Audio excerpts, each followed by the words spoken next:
15장 11절.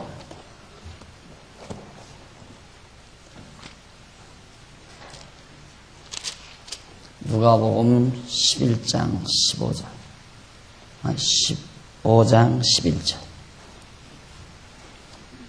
또 가라사대 어떤 사람이 두 아들이 있는데 그 둘째가 아비에게 말하되 아버지여 재산 중에서 내게 돌아올 분깃을 내게 주소서 하는지라. 아버지가 그 살림을 각각 나눠주었더니 그 후 며칠이 못 되어 둘째 아들이 재물을 다 모아가지고 먼 나라에 가 거기서 허랑방탕하여 그 재산을 허비하더니 다 없이 한 후 그 나라에 크게 흉년이 들어 저가 비로소 궁핍한지라. 우선 거기까지만. 오늘은 156페이지 중간쯤 줄바꿈에 보시면은 여기서 문제가 없는 것은 아니다라는 거기서부터 봅니다. 지금 우리는 죄는 종을 삼고 은혜는 아들을 삼는다라는 내용, 즉 죄와 은혜와의 관계가 어떤가에 대해서 살피는데, 죄와 은혜는 밀접한 관계가 있다. 죄는 우리를 종을 삼지만은 종 삼은 우리로 하여금 은혜로 아들을 삼아주신다, 그런 뜻입니다. 그러면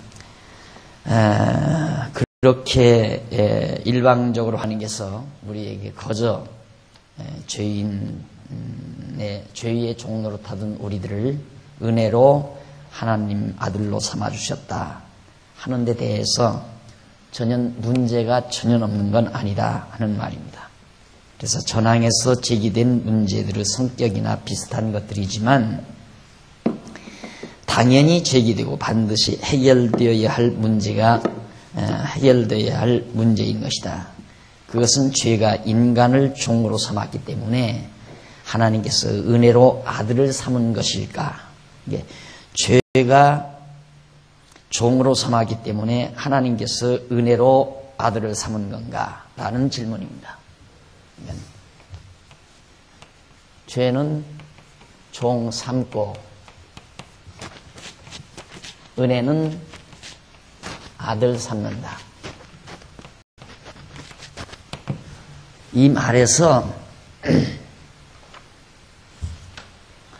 3번이죠.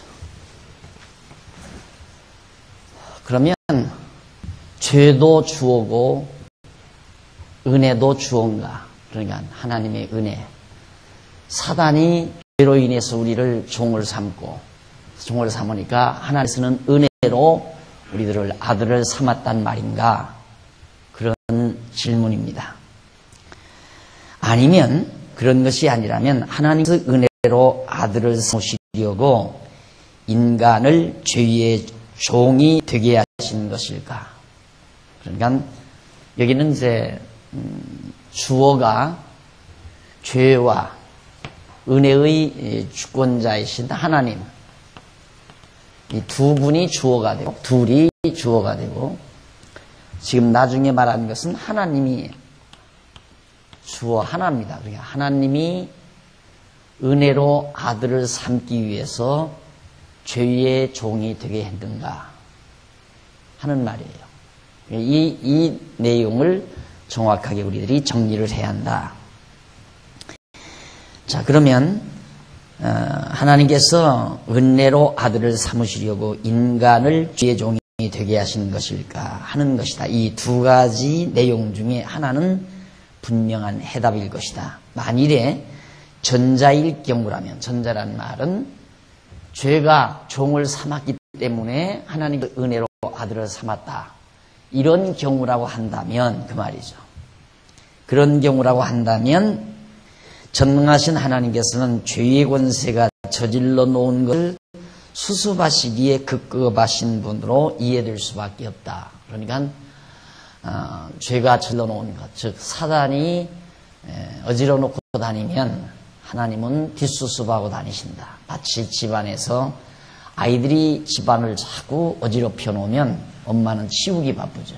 그런 것처럼 사단의 권세가 자꾸만 사람들을 죄인 되게 만들고 죄짓게 만들고 사악하게 만드니까 하나님께서는 그 뒷수습을 하기 위해서 결국 우리들을 은혜로 하나님의 아들을 삼아주신다.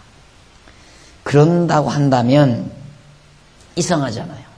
하나님이 그렇게 사단에 의해서 또한 죄의 권세에 의해서 늘 피해나 입으시고 죄의 권세 때문에 골머리나 아프고 오늘 우리 엄마들이 가정에서 아기들 때문에 힘들듯이 아이들이 자꾸 집안 어지러 놓으니까 집안 청소하기 힘들듯이 하나님도 이 아름다운 세계를 지어놨는데 사단이 자꾸만 이렇게 인간들 죄짓게 만들고 허트러뜨리니까 하나님은 참 힘들고 고달프고 정말 괴로운 그런 하나님일까?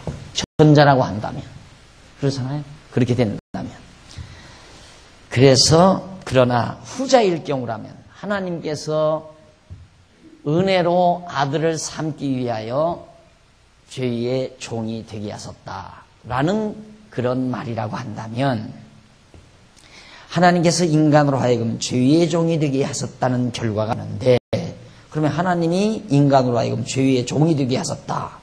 그런 결과가 되는데 그렇다면 왜 하나님께서 인간을 희롱거리로 삼으신다는 결과가 되는데 어떤 의미에서는 그렇다면 왜 하나님께서는 인간의 죄를 책하시는 것일까?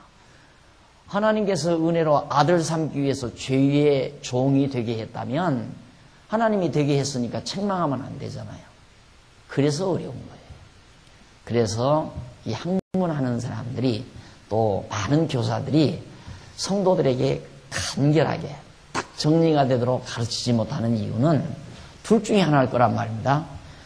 죄가 종을 삼고 나니까 하나님께서 당신의 사랑하는 백성들이 죄의 종으로 타는 거 안타깝잖아요. 그러니까 하나님은 은혜로 우리들을 아들로 삼으셨다. 그런다면 문제가 없는 게 아니라 이 말이죠. 그러면 하나님은 사단이 죄의 권세가 저질러 놓은 것을 뒷수습이나 하고 다니시는 무능한 하나님이냐 이 말이죠. 그건 우리가 납득할 수 없잖아요. 그렇다면 그러면 후자라면 어떠냐 이거죠. 후자라고 한다면 그러면 하나님이 죄의 종로로 하게 했다는 얘기 아니냐. 은혜로 아들을 삼기 위해서 죄의 종로로 하게 했다면 하나님께서 죄 지은 우리를 책망할 이유가 없지 않느냐. 하나님이 죄의 종 되게 했으니까 그걸 누가 대답을 하겠어요.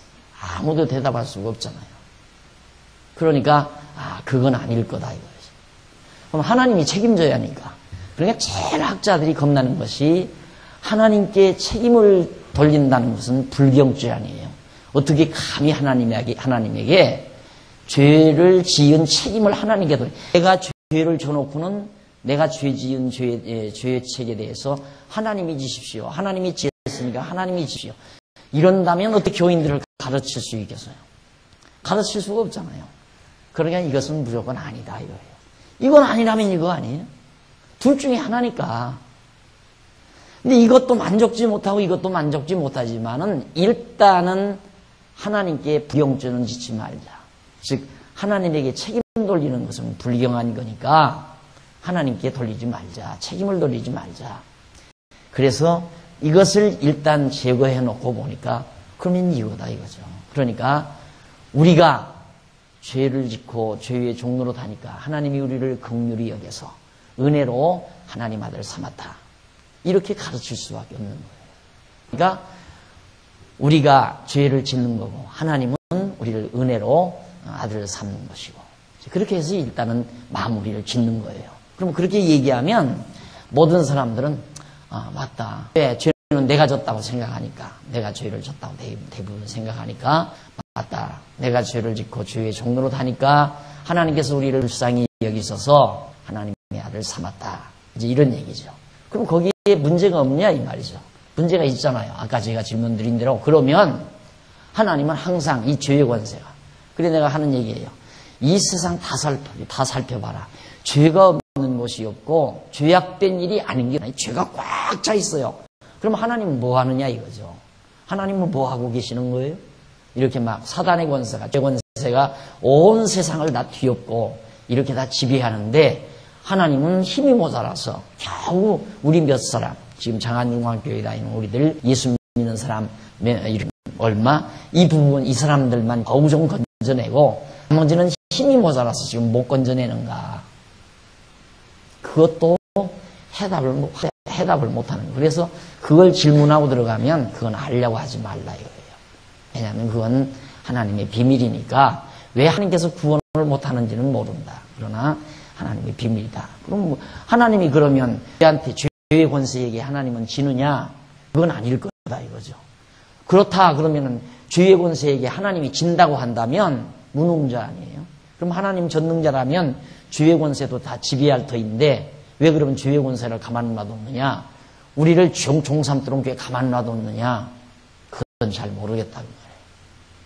그러니까 그것까지는 알려고 하지 말라. 거기서 끝나는 거예요. 그러니까 더 이상 이제 우리들을 시원하게 우리들의 모든 생각 세계가 깨끗하게 정리되도록 신학을 정리할 수가 없는 거죠. 그래서 어떤 의미에서는 하나님께서 인간을 희롱거리로 삼으신다는 결과가 되는데 참으로 그렇게 하실 수 있는 것일까? 하나님께서 죄의 종 삼았다. 은혜로 아들 삼기 위해서 죄의 종이 되게 하셨다 한다면 하나님이 병 주고 약 주고 한다 그 말이죠. 죄의 종도 되게 하고 하나님의 아들도 되게 하고. 그럼 병 주고 약 주고 하는 건 우리를 놀림거리로 삼는 거냐, 인간을 희롱거리로 삼는 거냐, 이렇게 질문하고 들어갈 수 있잖아요. 그러니까 어느 것도 대답을 못하는 거예요. 어느 것도 속 시원한 대답이 없는데 이쪽으로 가는 이유는 하나님이 은혜로 아들 삼기 위해서 죄의 종이 되게 하셨다 하면 책임이 하나님께 돌아가니까 그건 우리가 하나님께 책임 돌린다는 건 불경죄다. 그러니까 그건 안 된다 이거예요. 그러니까 이걸 일단 익혀놓고 보니까 이제 이걸로 가르칠 수밖에 없잖아요. 그래서 우리가 죄 지니까 우리가 죄의 권세가 우리를 종삼으니까 하나님은 우리를 은혜로 아들로 낳았다. 이제 이런 얘기가 되는 거죠. 자, 이러한 의문들에 대한 해답을 얻으려면 제일 아랫부분이죠. 하단에 얻으려면 우선 형식에 대한 것과 그 다음에는 이유와 목적에 대한 분명한 결론이 나와야 된다. 형식은 뭐냐? 은혜로 아들 삼기 위해서 죄의 종이 되게 하셨느냐? 이게 형식이죠.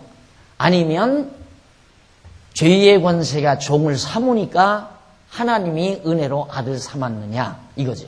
이건 형식이란 말입니다. 형식에 대한 문제에 대한 해답을 먼저 해야 되고 결론이 나와야 되고 그 다음에는 그러면 왜 그래? 이것이든 이유와 목적을 밝혀야 하는 말입니다. 그럼 하나님이 왜 그렇게 했느냐?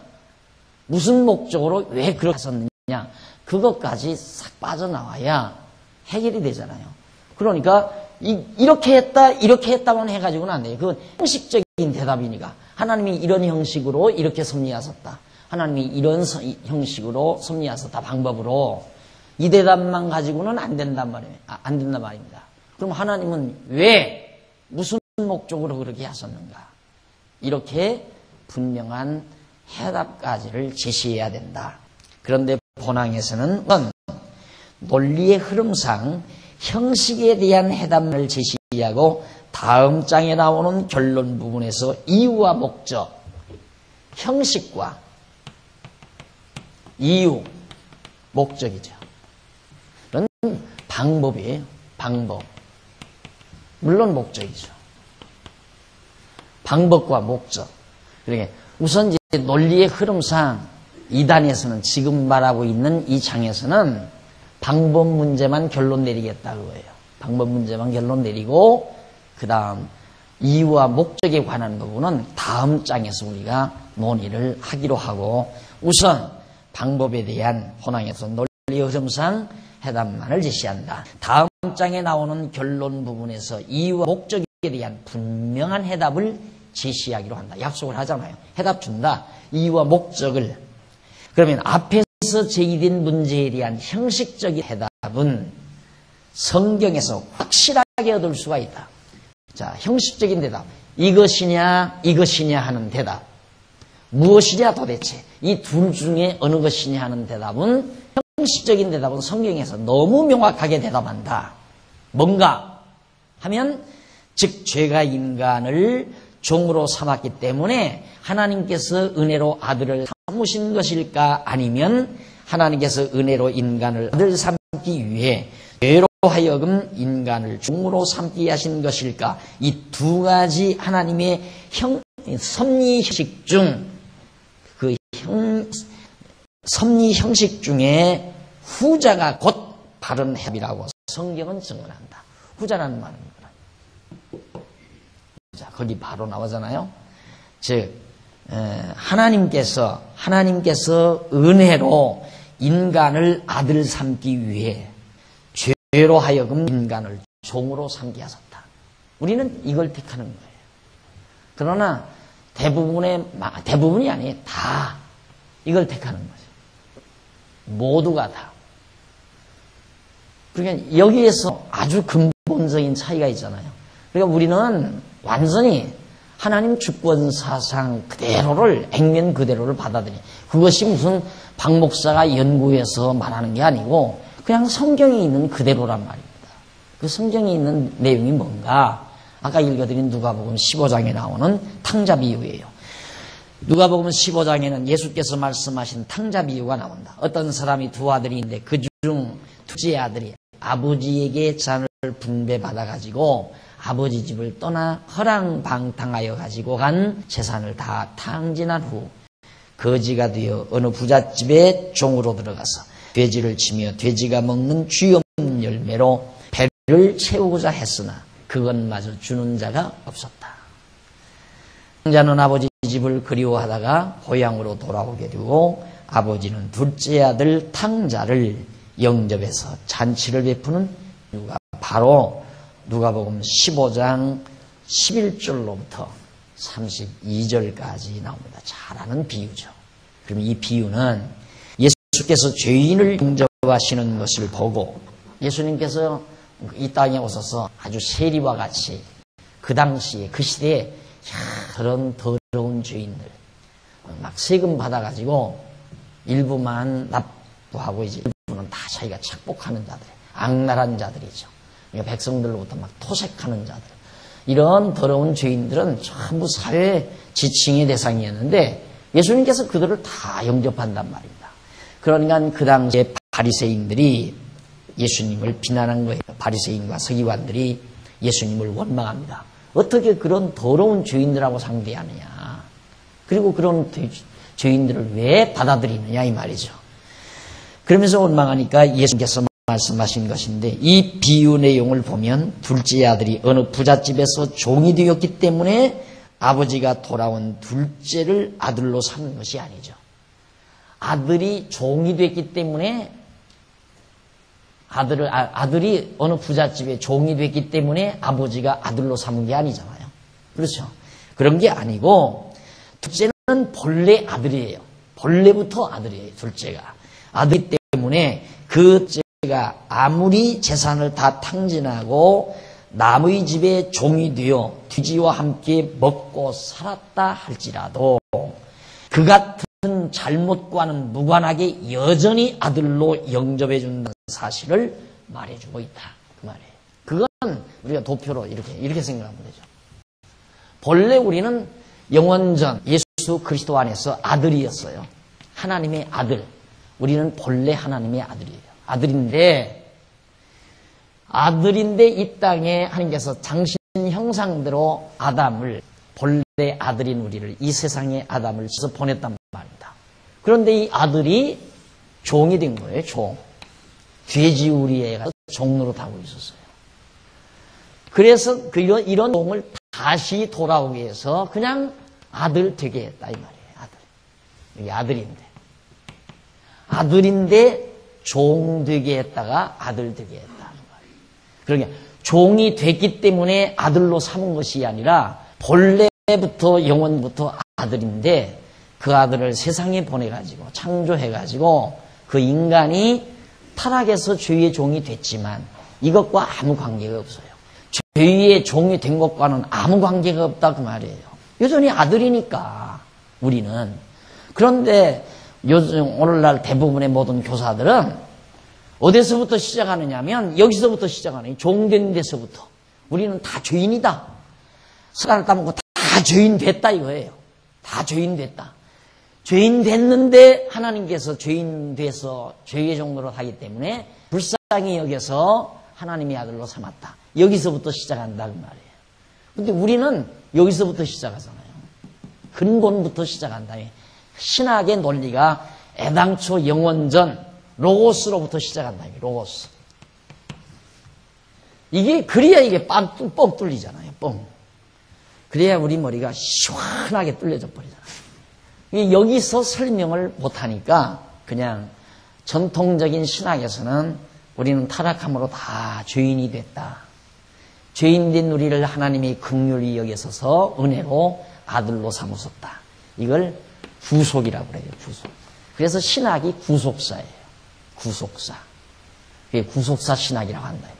그러니까 얼마나 편협적이고 지엽적인 내용인가. 그러니까 똑같은 원리가 뭐냐면 우리는 하나님께서 똑같은 예예요. 작정. 그리고 언약이죠. 언약. 그리고 언약대로 간구. 기도하게. 기도라고 합시다. 기도. 그리고 성취. 하나님께서는 만사를 영원전에다 작정하셔서 작정하시는 대로 우리에게 이루어질 걸 언약을 해요. 언약하니까 그 언약대로 우리가 기도한단 말입니다. 기도하니까 이루어진 게 아니라 언약한 것을 기도할 때 하나님이 이루어줬다. 그 말이에요. 그러니까 이런 논리로 볼 때 일반 교사들은 지금까지 전통적인 교사들은 여기서부터 시작해요. 기도하니까 이루어진다. 이 말이에요. 기도하니까 이루어진다. 그러니까 우리는 기도해도 안 이루어진다 이 말이에요. 뭐가? 하나님의 언약한 것이 아니면 하나님의 작정된 것이 아니면 안 이루어진다. 이게 우리 논리 아니에요. 그러니까 우리는 로고스로부터 출발하는 거고 전통신학은 여기서부터. 우리는 너무너무 아쉬운 게 많다.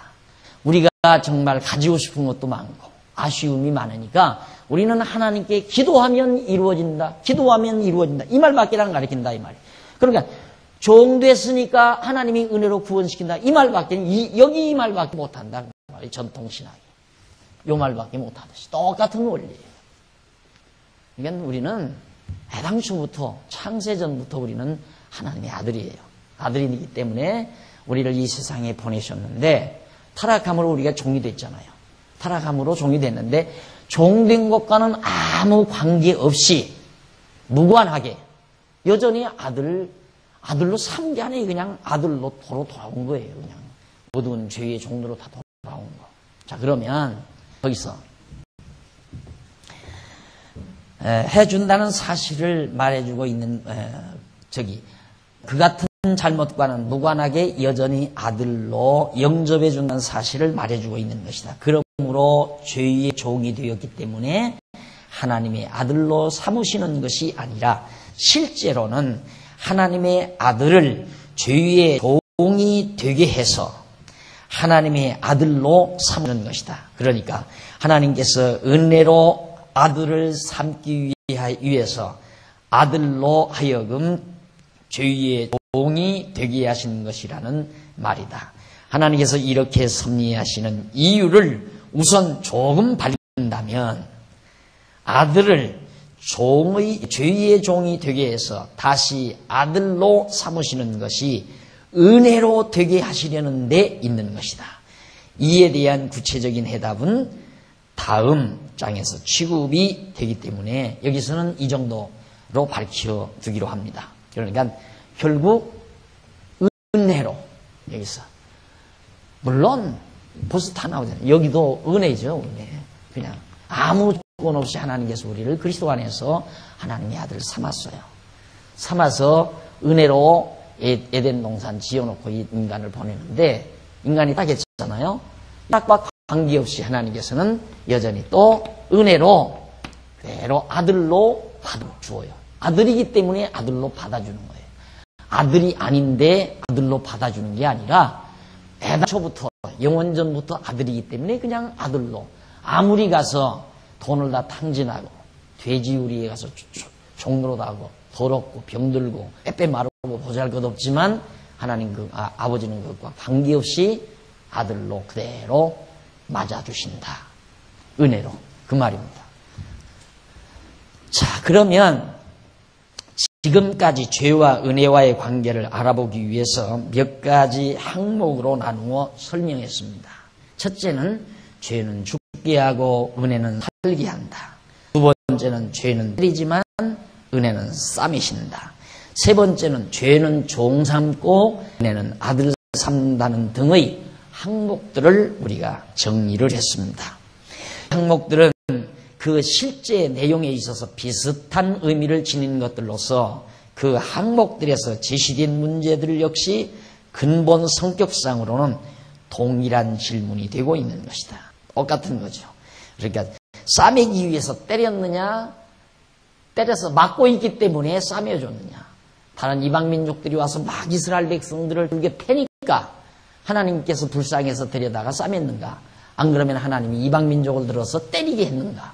성경 보면 다 하나님이 이방민족들을 격동시켜서 이스라엘 백성들을 가서 때리게 만들었잖아요. 하나님이 때리게 했어요. 똑같은 이치죠. 그러니까 1항에서 죽게 하고 살게 하는 거. 또 싸매게 하고 이제 때리시고 싸매시는 것. 그러면 예수님도 죽이는 건 로마 병정들이 죽였고 싸매시는 건 하나님이 싸매셨다. 언론들은 맞는 거죠. 예수님은 로마 병정들이 죽이니까 또 유대인들이 예수를 잡아 죽이니까 하나님은 살려내셨다. 그게 아니잖아요. 하나님께서 애당초부터 예수님 죽기 위해서 오셨다고 그랬어요. 나는 성경을 받으러 온 것이 아니라 대속제물로 주려고 오셨다. 왜? 하나님이 죽기 위해서 영원한 속죄물로 죽으시기 위해서 예수가 이 세상에 오도록 하셨습니다. 그래서 바울은 성경대로 죽으시고 성경대로 살으셨다 이 말입니다. 그러니까 예수님께서 죽으신 것도 하나님의 뜻대로 죽으신 거고 살으신 것도 하나님의 뜻대로 성경대로 죽었으니까 하나님의 뜻대로 죽은 거예요. 산 것도 하나님의 뜻대로 산 거고 누구도 한가할 수가 없죠. 그러니까 아주 칼스러운 분들이 이 책을 읽고 반항을 못하는 거예요. 목사님 그렇게도 보시던군요. 이래요. 그렇게도 보시던군요. 그렇게도 볼 수 있겠습니다. 이러면서 대답을 하더라고요. 그래서 이 책 지금 현재 이게 신학적으로는 지금 현재 초보자들 우리 말씀 운동을 접하고 말씀을 접하고 나서 처음에 막 질문이 많은 사람들 그 사람들에게 이제 우선 응급처치를 해야 되잖아요. 응급처치가 뭐냐면 이제 병원에 가면 물 같은 거, 뭔 주사예요. 그거 갖다 꽂아 놓잖아요. 응급처치하기 위해서. 그러듯이 우리 말씀을 처음 접하고 나면 머리가 띵 해요. 하고 막 띵 한단 말입니다. 그 띵한 분들은 빨리 응급처치를 해야죠. 그분들은 막 질문이 막 태산처럼 많아진 거예요. 그러니까 머리 아프니까 밤새껏 고민하는 거예요. 이제 조금 듣고는. 그럴 때 필요한 것이 무엇인가라는 단편 주제들입니다. 표적이란 무엇인가, 기도란 무엇인가, 언약이란 무엇인가, 설교란 무엇인가, 목사란 무엇인가, 교회란 무엇인가 이런 등 해서 한 30편 지금 나와 있잖아요.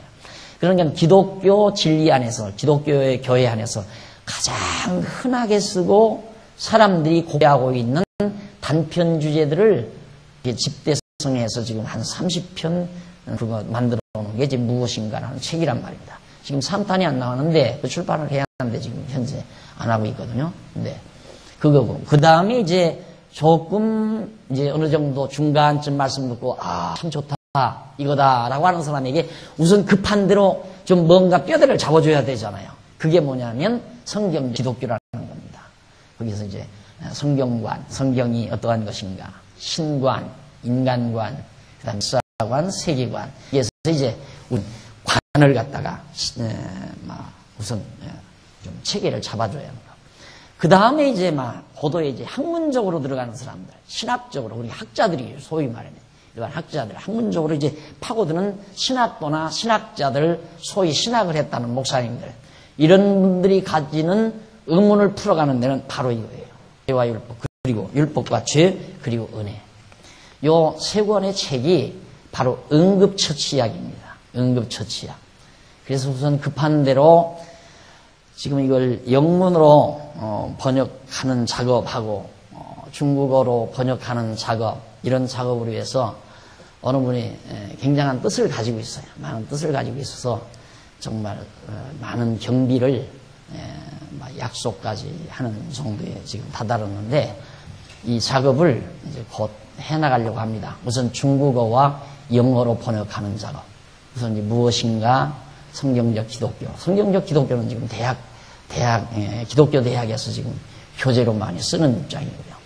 그리고 이제 바로 이 율법과 죄, 그리고 은혜. 이게 이제 신학적인 거기 때문에 이건 아무나 번역하는 게 아니라 우리 신학을 알고, 그 다음 이제 일반 신학도 알고 신학적인 용어에 능란해야 돼요. 그래야 어떤 단어를 활용해야 영어권에서 이게 정확하게 개념이 들어갈 수 있는가, 그걸 파악할 수 있는 분들. 그래서 이 작업이 이제 다음으로 해야 될 우리들의 작업이라고 이렇게 생각을 했는데, 하나님께서 때가 됐나 봐요.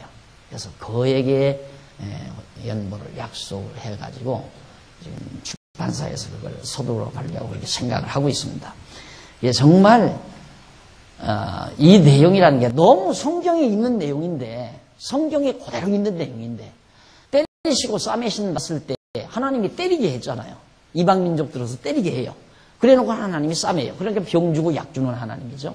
그리고 하나님께서 또 뿐만 아니라 때리고 싸매시를 뿐만 아니라 첫 번째는 죽게 하고 살게 한다. 이 죽게 하고 살게 하는 것도 전부 하나님이 죽게 하고 하나님이 살게 하고, 죽게 하고 살게 하고, 이것도 하나님이 다 하시는 거고, 이제 마지막 세 번째 지금 하는 건 죄의 종이 되게 하고, 아버지가 그냥 나가라고 다 돈 태줬잖아요. 돈 가서 노름도 하고 술바지도 하고 할 자금까지 다 대줘서 내보내요. 왜? 가서 종로로 하라고. 그래서 종로로 다 거기서 탕진하고 돌아오니까 그냥 그대로 아들을 아들로 받아준다, 그 말이에요. 그 은혜로 받아주는 거예요. 그게 이제 우선 형식상으로 틀림없죠. 성경적으로 볼 때 형식적인 면에서는, 아하, 아들이 나가서 죄 짓고 탕진했기 때문에 아버지가 은혜로 그를 아들로 삼아주셨구나. 그건 아니라는 게 분명하잖아요. 그건 아니고, 아버지가 아들을 다 가서 탕진하고 범죄하며 살도록 돈 다, 재산 다 태줘서 내보냈다. 그래가지고 그거 다 탕진하고 돌아오는 아들을 이것과 아무 관계없이 재산을 탕진했던, 몸에 병이 들었던, 가서 종노릇을 했던, 못된 짓을 했던, 아무 관계없이 그 아들을, 그대로 돌아오는 아들을 아들로 그대로 맞아주셨다. 너무 성경은 분명하게 말하고 있단 말입니다. 그럼 형식적인 면에서는 이제 우리가 제가 됐잖아요. 그럼 다음 장에서는 이제, 그럼 하나님 왜 그렇게 하셨는가? 이유와 목적이 뭐냐? 하나님은 왜 도대체 그렇게 병 주고 약을 주는가? 이제 그 문제를 풀어가면 된단 말입니다. 그럼 다음 장에서 해답 드린다 이 말이죠.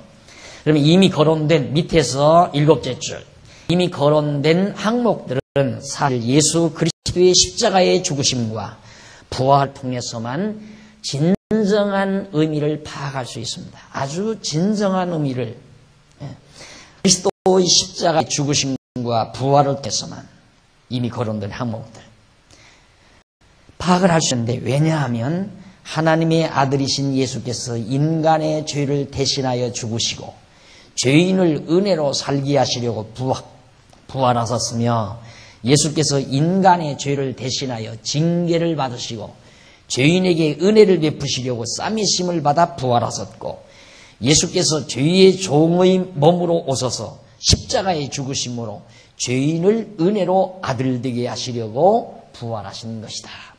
그러니까 세 가지, 앞에서 이미 거론된 세 가지 항목. 죄는 죽게 하고 은혜는 살게 한다. 죄는 때리지만 은혜는 싸매신다. 죄는 종 삼고 은혜는 아들 삼는다. 이 세 가지 항목. 이게 전부 뭘로 간단하게 정리되냐면 예수님께서 십자가에 죽으시고 부활하신 것. 이 사건을 속에 아주 농모짓게 그 원리가 잘 들어있다 이 말이에요. 그 원리가. 그래서 그 원리를 파악해보면 밑에서 5째 줄 앞부분 나와요.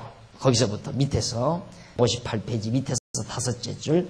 하나님의 아들이신 예수께서 인간의 죄를 대신하여 주시고, 내가 죽어야 돼. 죄는 죽게 하는데 내가 죽어야 되잖아요. 죄 짓고 죽어야 되는데 그 죄를 예수님이 대신 죽어주셨단 말이죠. 그리고 죄인을 의로 살게 하시려고 예수님이 부활하셨다. 그러니까 예수님이 죽으신 건 내 죄를 대신해서 죽으신 거고, 예수님이 부활하신 건 나를 살리시려고, 은혜로 살리시려고 부활하셨다. 또 뿐만 아니에요. 예수님이 우리 죄를 징계를 받아야 되는데 예수님이 대신 채찍에 맞으시고 우리를 싸매시기 위하여 예수님이 부활하신 것이다. 똑같이 여기도 우리 죄의 종이 되어야 되는데 예수님이 죄의 종으로 오셔서 우리를 하나님의 아들 삼기 위하여 부활하셨다. 똑같은 원리가 십자가에서 죽으시고 살으신 이 사건 속에서 다 정리가 된다. 그러면 159페이지 제일 위에 줄, 즉 예수 그리스도의 죽으심과 부활은 죄와 은혜와의 관계를 결론적으로 이해할 수 있게 해주는 놀라운 진리의 사건이다. 그러니까 예수 그리스도의 죽으심과 부활, 이것은 죄와 은혜와의 관계. 우리 지금 공부하는 게 죄와 은혜와의 관계 아니에요? 죄와 은혜와의 관계. 죄와 은혜의 관계. 은혜의 관계. 은혜와의 관계. 십자가 사건, 그리스도의 죽으심과 부활 사건이 죄와 은혜와의 관계를 원리적으로 또 논리적으로 잘 설명해주는 놀라운 사건이란 말이에요. 그래서 여기서 이미 앞에서 제기된 모든 문제의 최종적인 의문이 하나로 집약이 되는데, 즉 그 의문은 하나님께서 예수 그리스도가 십자가에 죽었기 때문에 부활하러 하신 것인가? 자, 그러면 예수 그리스도가 십자가에 죽었기 때문에 하나님께서 부활을 시켰는가? 죽었기 때문에 부활을 시켰는가? 요 말이에요. 아니면 예수 그리스도로 하여금 부활을 하게 하시려고 십자가에 죽게 하신 것인가? 두 가지 질문. 앞에서 나오는 질문과 똑같은 질문 아니에요? 그러니까 로마 병정들이 예수를 죽였기 때문에 하나님이 살렸는가? 그렇지 않으면 하나님께서 부활시키기 위하여 예수를 죽게 하셨는가? 이 둘 중에 하나라 이 말입니다.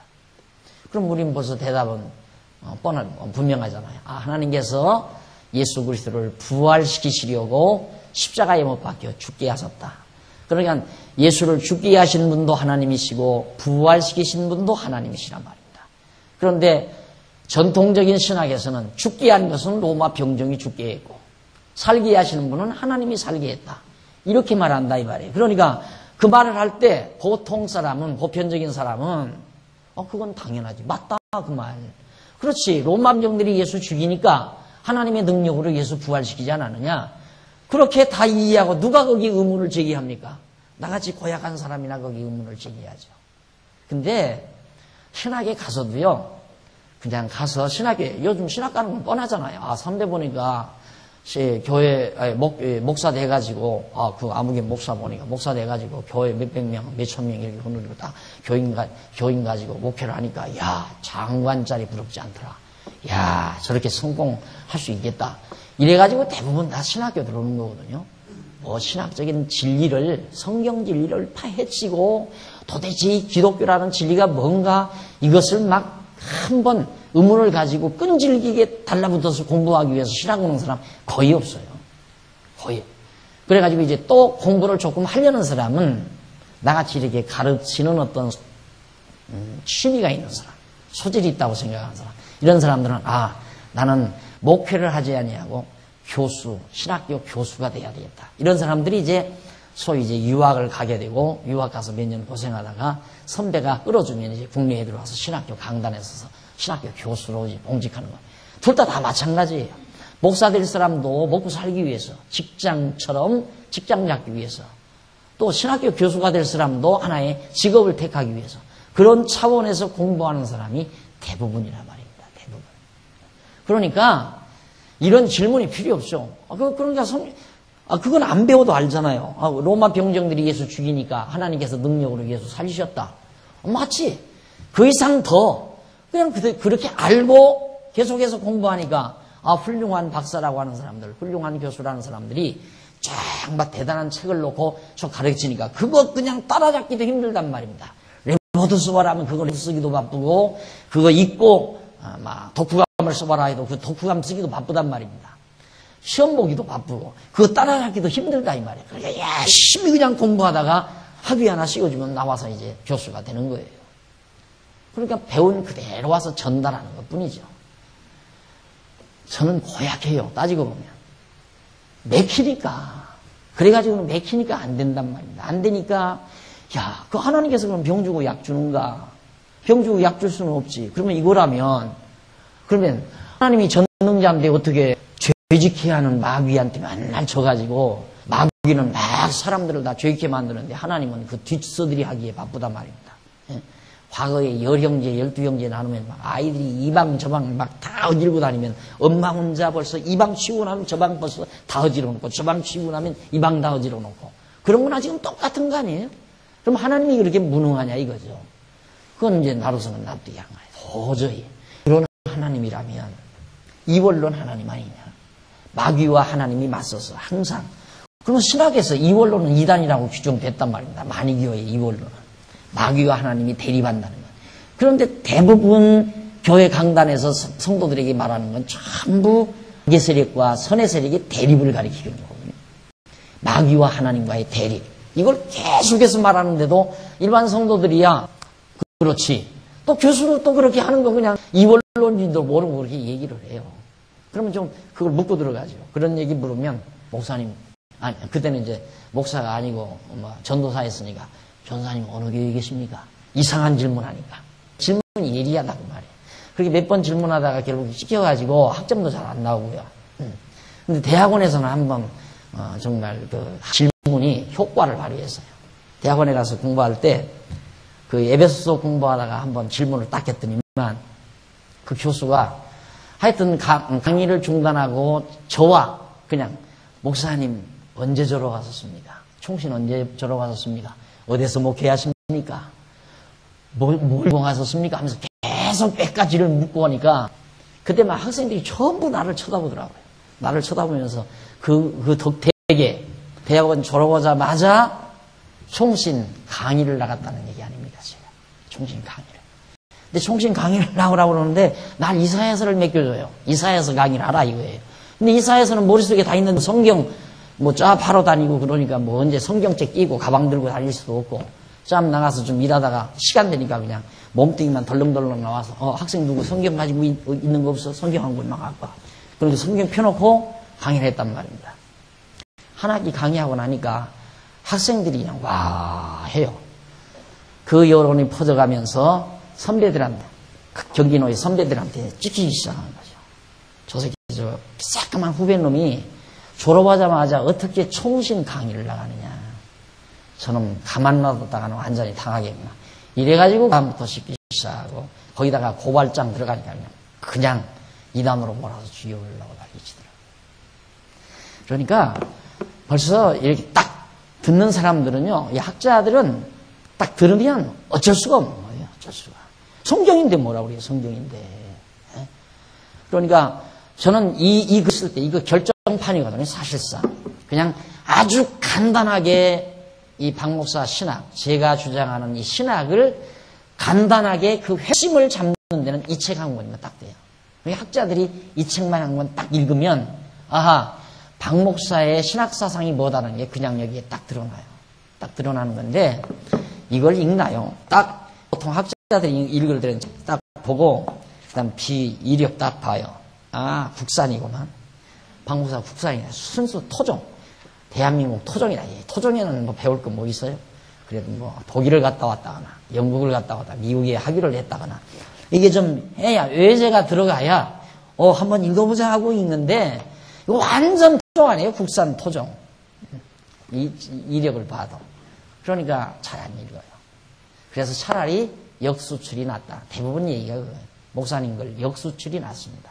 그러니까 영문으로 정말 정확하게 누가 이거 번역만 해서 미국 학계에 이게 들어 넣기만 하면 좀 어떤 여파가 있지 않겠는가 하는 그런 생각은 해보고 있습니다. 물론 하나님께서 하셔야 되겠지만은. 그래서 어쨌든 여기 지금 나오는 이 내용, 어떻게 하나님께서 정말 사단이 하는 일을 하나님은 뒤처리만 하는가? 그럼 하나님이 다 하셨다면 하나님이 어떻게 죄를 지켜야 하는 분이냐? 어떻게 해답을 하겠어요? 어떻게? 도저히 안 되는 거죠. 이걸 지금 정리하기 위해서 율법, 죄, 그리고 은혜라고 하는 주제로 지금 이 장문의 논문을 제가 쓰게 된 겁니다. 자, 그러면 마지막 정리하고요. 아님 예수 그리스도로 하여금 부활을 하게 하시려고 십자가에 죽게 하신 것인가라는 것이다. 그 해답은 너무도 분명하다. 하나님께서 예수 그리스도를 부활하게 하시려고 죽게 하시는 것이다. 그러니까 예수님께서 말했잖아요. 내가 3일 만에 부활한다. 예수님이 또 이 쓴잔을 내게서 떠나게 하시고, 쓴잔이란 죽는 거거든요. 십자가 연박에 죽는 게 쓴잔이에요. 이 쓴잔을 내게서 떠나게 해주십시오 라고 기도하면서, 그러나 내 뜻대로 마옵시고 아버지 뜻대로 하시옵소서. 그러면 예수님께서 십자가 지고 죽는 것은 하나님의 뜻이죠. 아버지의 뜻 아니에요? 그러니까 아버지의 뜻대로 죽으시고 아버지의 뜻대로 다시 산 거란 말입니다. 예수님께서. 이게 바울도 성경대로 죽으시고 성경대로 살았다. 똑같은 말이에요. 같은 맥락의 말. 그래서 결국 하나님께서 죽이시고 하나님께서 살리신다. 여기도 그러면 하나님이 종 삼고 죄로 말미암아 종이 되게 하고 은혜로 아들 되게 한다. 그래서 죄와 은혜와의 관계를 저렇게 정리하면서 이에 대한 이유와 목적을 알아보기 위해 이제는 최후의 결론을 더 이상 미룰 수는 없죠. 이제 여기까지 왔다면 이제 마지막 결론, 이 말을 해야 하잖아요. 그렇죠? 이게 핵심이에요. 그럼 지금까지 우리가 율법과 죄 그리고 은혜라는 이 장문의 논문을 지금 몇 달에 걸쳐서 우리가 하나하나 정리를 해왔습니다. 그러면 이거 왜 이렇게 정리를 했나? 다음 시간부터 들어야 될 결론을 정리하기 위해서 들은 거예요. 뭐 다음 시간부터 꼭 빠지지 말고 나오라는 건 그걸 강조하기 위해서 하는 말은 아닙니다. 그만큼 중요하다는 말이죠. 다음 시간부터가. 그래서 다음 시간 우리가 이제 정리하는 것은 율법과 죄와 은혜 이거죠.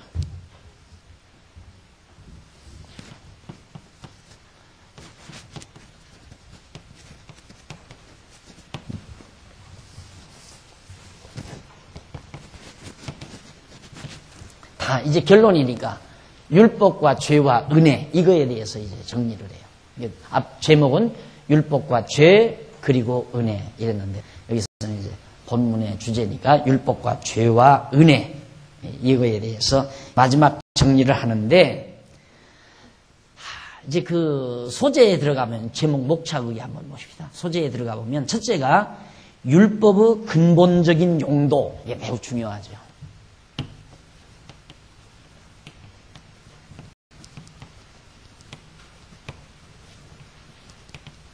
율법의 근본적인 용도. 하나님께서 율법을 근본적으로 어떻게 쓰시려고 율법을 준 건가. 이제 그거에 대한 내용입니다. 그 다음, 죄의 궁극적인 필요성.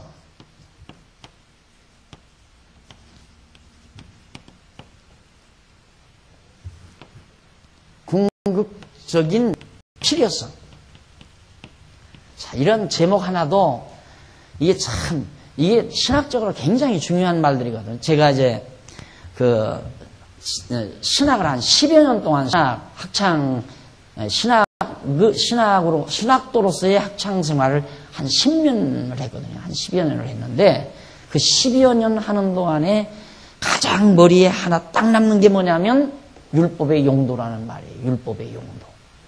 어느 교수가, 그것도 정교수가 아니에요. 정교수가 아니고 시간 강사가 딱 들어왔는데 빽 발라가지고 아주 뭐 힘말이가 아무것도 없이 섰는데 딱 그분이 뭐 강의를 하다가 율법의 삼용도 해가지고 딱 쓰더라고요. 율법의 삼용도 해가지고 딱 쓰는데 완전히 세 가지 용도라는 게 전부 다 조화가 안 되는 말들이에요.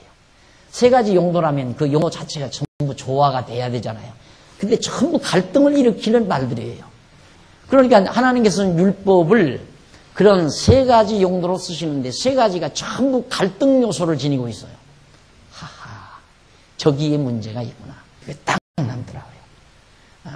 지금 신학계에서 율법에 대한 저 문제를 해결을 못하는 이유가 그렇게 율법의 용도가 세 가지 용도로 제시를 하는데 세 가지 용도가 전부 다 갈등을 빚는다는 거. 근데 그건 학문으로서는 완전히 제로거든요. 주제가 서로 갈등을 일으키면 그건 논리가 차단된 거란 말입니다. 그건 끊긴 거예요. 그러니까 쉽게 말하면 논리를 하려면 이게 복숭아 나무면 복숭아 나무로 이렇게 딱 연결이 돼야 되잖아요. 이 갈등이 없는 거거든요. 그런데 논리를 전개하면서 복숭아나무, 배나무, 감나무 이렇게 하면 이게 어떻게 연결이 되느냐 이 말이죠. 연결이 안 되면 이건 죽은 논리. 이건 논리가 아니라 이 말입니다. 그런데 율법에 세 가지 용도 해놓고는 복숭아나무, 배나무, 감나무 이게 전부 다 갈등 요소 아니에요. 붙을 수가 없다고 연결이 안 된다 이 말이에요. 그래서 그때 굉장히 제가 자극을 받았어요. 저거 하나밖에는 기억에 남는 게 없어요. 10년 동안 신학 연구를 하면서 솔직히 가장 강렬하게 그러니까 뭘 정말 깊이 깨닫는 그런 감동에서 남는 게 아니라 너무도 정말 엉터리 요소 세 가지 요소를 제시하는데 저러니 일반 성도들이 저런 말을 듣고 얼마나 머리가 정리가 되겠나. 사람의 머리라고 하는 것은 이렇게 돼야 깨끗해지거든요. 아주 깨끗해지. 이렇게 딱 돼야. 자, 이렇게 되면 이제 헷갈린단 말입니다. 막 복잡하고 머리가 아주 어지럽고 힘들고.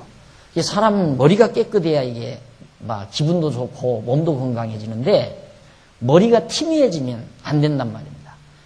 그래서 저 충격을 받고 그때 큰 자극 속에서 이게 얼마나 신학적으로 중요한 용어라는 걸 제가 알고 있어요. 그래서 율법의 삼용도가 아니라 근본적인 용도가 뭐냐. 벌써 딱 용어 자체가 그러네. 근본. 나물은 뿌리가 있잖아요. 뿌리. 근본적인 용도가 있고 줄기의 용도가 있고 가지의 용도가 있고. 그럼 이건 용도가 서로 이렇게 쫙 뿌리로부터 줄기로부터 가지로 딱딱 연결이 되잖아요. 그러니까 1차적으로 근본적인 용도가 가장 중요하죠. 그 다음 줄기적인 용도, 그 다음 가지의 용도. 이런 용도들로 우리는 얼마든지 깨끗이 정리가 돼요. 이 근본적인 용도 저거에 정리가 되면. 그 다음 이제 죄의 궁극적인 필요성. 이것도 정말 이게 얼마나 천지를 뒤흔드는 말 아닙니까? 모든 학자나 누구나 다 죄는 정말 필요 없는 거. 이건 좀 이 세상에서 싹 없어졌으면 하는 정말 필요 없는 것으로 다 알고 있는데 나는 죄가 필요하다 그 말이에요. 필요성이 뭐냐 도대체. 여기 필요성. 아니 하나님이 죄가 필요하니까 이 세상에 죄된 세상을 놔두지. 죄가 필요 없다면 죄된 세상을 뭐로 놔두겠어요. 다 걷어치워버리면 끝나죠. 제가 항상 그러잖아요. 하나님께서 우리 이미 구원해 줬으면 빨리 들어가면 끝나잖아요. 우리 빨리 불러가시면 뭐로 이 세상에 우리 놔둬요. 들어가면 좋은데. 그럼 뭔가 우리 이 죄악 세상에 머물러 있는 게 필요하니까 이 죄된 세상에 살게 한단 말이에요. 죄악 중에 출생하고 죄악 중에 살고 죄와 더불어 살고 그렇게 살도록 하나님이 하시는 거란 말입니다. 죄가 필요하니까. 그 다음 세 번째가 마지막으로 최종 결론입니다. 은혜의 궁극적 목적.